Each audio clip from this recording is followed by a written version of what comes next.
Hello everyone, welcome to another Green Dragons Gaming. Without us, they never feel like winners. Without them, we couldn't look so good. So I know it's been a while. I've actually got about 4 of these. I'm going to be posting up one after the other after the other. One I did a few weeks ago. One I actually have to have Prettyboy and Dan from the boards do everything. We're going to do everything via Google Hangouts, and we just haven't had time to do it. And then I've got 2 more to turn around and put up. Hopefully, I'm going to have most of that up to very, very soon. So with that said, is the Green Dragons? We're based out of Westchester, Pennsylvania. We've been playing in people's basements for lots of variety of reasons, and we finally found a game store. So I want to make sure I give a shout out to that game store. It's called Gamers Haven, Haven, up in Phoenixville, Pennsylvania. So any of you who've ever seen the movie The Blob, and that movie theater that the Blob comes out of is Phoenixville's movie theater. And it's still there. That's where we're playing. Not in that location, but that's the town that we're playing in. It's called Gamers Haven. They've got video games. They're trying to build up their tabletop gaming community. So we're very happy to turn around and play with them. They've got basement wargaming, so BWG or basement game or some other group is playing there as well. So again, I just want to make sure I gave that store a shout out because that's going to be our new home. Hopefully we're going to be playing there Tuesdays and Thursdays. Hopefully we're going to be growing our group because again, it's not that I have a small group, it's that I have a small group when it comes to playing 9th age where let's say we're down to like about eight players. And the reason why is not because the 9th age is losing traction. What am I doing to help promote it? Other than my YouTube channel, let's be honest, I'm playing in my base. I'm playing the same guys I always play. Or I'll go out to other communities and play there. What am I doing to grow my own community? So again, that's why we're taking it out. So for a bunch of my guys, it's about one guy is a 5-minute drive, others about 20 minutes. For myself, it's about an hour. But my hope, my goal is to build this community up back to where we were of like 20 guys. Because it's not that I don't have 20 guys coming over and playing like Malifaux, Warma Hordes, Zombicide, 9th Age, and things like that. The problem, X-Wing. Thing is we're all playing all these games all at the same time rather than saying focus. So again, those of you trying to build your community, those of you saying, oh, well, 9th Age is dying. It's not that it's dying. It's what are you doing to help promote it? What are you doing to help build a community? Because let's be honest, people have kids. People change jobs. People have life. So we have to do more. With that said, my soapbox is now officially over. We are getting a game of Ogre Con versus the Kingdom. I'm going to call it the Kingdom rather than Kingdom of Equity because it's too damn long. Okay? It's like calling, you say Empire, not the Empire. San style, you say, play Empire. I'm playing the Kingdom. And Prettyboy, Ryan, is going to be playing his Ogres. So we're actually going down to Colonial Carnage. It's a team tournament out in Williamsburg, Virginia, and it's being put on by, oh my god, I know the guy, and I just lost his name. His Poxius up on the boards. His last name is Wyatt. Todd. Why couldn't I not remember that? It's being put on by Todd. He's the TO for this. And you know what? Guys, kudos to him. It's like an ETC-style tournament. We've got somewhere like 6 or 8 teams that are showing up right now. So, even 6 teams, because there are 32 players. Easy math, 32 divided by 4, 6. And it's going to be a great, great time. I'm really looking forward to it. Let's see. Gene's group has 2 teams. We have 1 team. We almost had a second team, but too many people were out of town. So, as I said, life happens. Hence why you want to be able to build your community. Sorry, soapbox. And I'm going to be playing the Kingdom. The reason I'm playing the Kingdom is Dan. Dan's got a warm, special place in my heart. Real good friend of mine. However, he turned around and he went out and bought an army of dwarves. I go, Dan, that's been the army I've been playing now for some time. He's like, yeah, I know. We can't do that, Dan. He goes, oh, all right. And sorry for the background noise. I'm actually doing this in Starbucks while my daughter is at dance. So I'm trying to utilize my time most effectively to get these battle reports out. And this one's going to be a fairly short one. So Ryan turned to me at the beginning of the game and said, I don't think this is a good matchup for me because Aquitaine, you're one of the few armies that can outcharge me. You've got some heavy hitters. All you have to do is actually hit me. And I looked down, I'm like, but let's be honest. I actually have to hit you. I have to wound you. Okay, I have been known for that infamous thing called a rubber lance syndrome. And, let's turn around, let's see what happens. So here's how the board looks. So I've got a unit of mounted yeomen right there in front of the forest. The reason why is he's got the scrap launchers, so they're not actually whatever they are on the chariot-sized bases, the Tusker Cav. They're actually scrap launchers in this game. So on the right-hand side, I have a unit of fast cavalry being mounted yeomen. In the middle, I have mounted yeomen. I'm still putting together my Knights of Forlorn at this point, so hence putting magnets on them, so that's why the 5 in the back there. I've got a unit of Knights of the Realm that are actually 8 or 9 strong. I forget now at this point in time. I've got a unit of, let's see, there was 10, yeah, there was only 10 Knights of the Quest, a unit of 6 aspirants, 30 or 31 peasants, and then another unit of Knights of the Realm, and there is a character in there, a guy with painted blue with a mace, and he's got the Mace of Tristan. And sorry for some of the missing quote-unquote knights is we're playing in a game store. We're playing at Gamers Haven. And I'm like, okay, yeah, sure. I'm so used to just turning around and just grabbing my models, and I didn't have that ability. I'm like, crap, I forgot 4 knights or 5 knights. I forgot something ridiculous. And there was 8 units on the knights on the right. Now that I think about it, so he dropped everything. He wanted first turn. I'm like, okay, sure, I don't care. And this is so this is the end of actually first turn. He turns around. He actually declares a charge with the bruiser dart that you see there into the yeoman and makes that charge. Hence that. He, during his shooting phase, he hits me with a Stratapult. I think both his Stratapults at that point, and kills a lot of peasants. Of course, the peasants are surrounded by knights, so they don't care currently. And by the way, aspirants do not have the virtue of the oath of fealty, but the knights on the left do, and they were just in range. And I think my general may have been within 12 inches. Over here, the bruiser dart left me 1 yeoman, just 1, and he lives. That,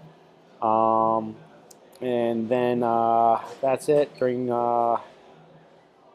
my turn, I start bringing them up a flank, and I declare. So sorry for some of the less pictures. I'm starting to use a camera now. I need to keep reminding myself to take the picture. So I actually did a game with Gene from Wargaming in the Balcony, and watching him turn around and do it, and getting the timing down and everything else. So I'm always deep in thought in terms of strategy. I learned a lot from him this last game, which is not this one. Hopefully I'll post that too from now. So anyway, if you look here, he moved his giant up just on that side of the hill, and the knights can see him. And he's like, I don't care. So you see him. Like, all right, well, I need a 10 to charge you. Let's just try. Average is 9. Do I care if I fail? No, not really. They'll issue that charge. And he didn't care because he's like, I got counters all set up, and you get in, the giant's going to kill a couple, and let's keep going forward. So there's that pick there, and the reason why the knights are facing the wrong way is because the lances were buttoned into his giant. So here's a better picture there. And he put his trappers right in front of my big bus there, so of course they're going to go in, and the trappers got charged to turn around and get rid of them. Knights of Forlorn, which are actually, that thing should be full. There should be 20 Knights of Forlorn. Gets filled up. And that's it. And what ends up happening in this is he fails to wound me in that entire combat with my Knights of the Realm, and my Knights of the Realm put on 6 wounds. I think the giant now has 7 wounds. They put on 6 wounds onto his giant, and he went crap. Well, at least I get 11 attacks, and it's not that he whiffed, it's that he didn't roll as high. He rolled just below average, and I made all my saves, every single one. And what do you do when that happens? You break and run. And over here, I marched up the peasants to turn around and chaff up so that he couldn't really charge around them with his big brick there into the knights. He would have ended up clipping the peasants. And that was that. Here's that picture of me blowing through his giant. I'm sorry, I put on 5 wounds, not 6, 5 wounds. So that thing auto broke because it was charge, 5 wounds, charge, rank, banner. So it was already down by 8. Turn around, overrun that. That caused a Stratopult over there to turn around and flee. And that's just how the game was going there. Over here, again, I killed the little guys. And he tries to chaff me up as best as he can. And it's actually a good job because I can't wheel to hit whatever the monster is called, the Rock. I can't charge that thing because I can't wheel with my big brick of my night bus there. And I can't get into that little thing with the little night bus. And so he's definitely protecting his flank with that. And over here, he tried to double charge that unit of knights. He tried to get his chariot into them, which failed. So the second Stratopult is now out. He tried to get his general, and it was a makeable. It was just beyond average. Okay, he should have gotten one of the two, but instead of a 7, he needed like an 8 or a 9, and he failed that one as well. So he just failed all his charges. He's looking at this going, crap. All right, well, worse things have happened. I'll be able to live.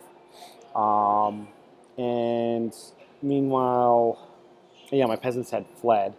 He didn't want to go into the night bus with his big brick because he was concerned about the number of attacks, and I think I had buffs I had 2 buffs on that unit. I had Oaken Throne. They were T6 and T7 and a 4 upward save. So he wanted nothing to do with that unit at that point in time. Over here, during my turn, so I don't have a picture of this, I charge into the dog, kill the dog. It was a 9-inch overrun, or 10-inch overrun. I make it, and as you can see here, I'm now in his flank. So I declare that charge, and that's where I sit. Also, during my turn, let's go back a few picks. So you see the Rock, and you see my Knights of Forlorn in the left-hand corner of your screen there. I charged that, and he's like, and he turned around and he took it, because at that point they could still flee. He's like, I'm not worried about that. I got my stomps and everything else. Like, you do realize I have 5 upward save? And he's like, I'm not worried about that. Like, all right, sure. I got +1 to hit you. I'm not worried about it. I still think I'm going to turn around and do enough. And I think we backed it out. Should have done probably better than what he did. But again, when you start getting your magic is working, and I think I ended up putting a 4 up. I made them T6, and I put the 4 up regen on my Knights of the Quest. So when my Knights of Forlorn hit that monster, it blows up. And Chris Mintz was standing right next to us. He's like, I'm going to have to talk to so-and-so about that freaking unit. Wow. Because A, I got the charge, and B, it hit like a brick. Granted, they do lose their +2 inches to charge if you're fear-causing enemy because it has the reliquary in there. But, you know, it's still, it can pack the punch. And so the Knights of the Quest, because they have the mage in there as well, by the way. So that's why over here, now the Knights of Forlorn turn around, they pivot because I've got buffs. I got buffs on them. It's like, well, what do I care? I got buffs on them. They're like T6, T6, T7 with the 4-up, and all I had on my mage was Oaken Throne. I had nothing, and I had nothing on the Knights of the Quest at this point. And he's like, you know what? We're gonna call this. I'm like, oh, let's see what happens. And then I made that overrun there, and we did dice it out just to see what happens. It's not pretty because I have Fortress of Faith on my general, and so 2 of his bruisers has to go against my general. They're hitting me on 5s. They're wounding me on 2s, but it's only 8 so 4-ups. Rerollable with a 5-up board. Oh well. You know, he's just not able to do enough. Okay, so he's only got 1 going against the unit. I think he may have killed maybe 1 or 2 of those knights. And that was that. And he's like, all I have left is my mercs. I lost one flank. I lost the other flank. That's game. I'm like, all right, that's fine. So end of the day, results is a victory for the kingdom. We didn't bother with points because, again, let's go back to the very first pick of the board, or one of these picks. All right, so the rock is gone. His big brick is gone. He's got 1 Stratapult. The other Stratapult's going to become mincemeat. He's got a Bruiser Dart that's going to get lost to the Knights over on that side. His Giant's gone. Literally, all he has left is a Bruiser Dart and his Mercs, and his Mercs are getting surrounded. And it's like sitting there watching the Sharks having just with a fest. So he called it early on. He didn't think it was a good matchup, but again, we need practice because just because you don't have a good matchup doesn't mean that's not who you're going to go up against. So he needs to turn around. He needs to be prepared for that style army, and there are actually 5 KoE armies out of 32 armies, 5 of them. So just doing real quick math here once my calculator starts to work because it's late and I'm tired. So 5 divided by 32, so that's 15.6. So basically, let's just round it off. 16%, 1/6 of the armies in this tournament are KoE. That's impressive. That really is impressive.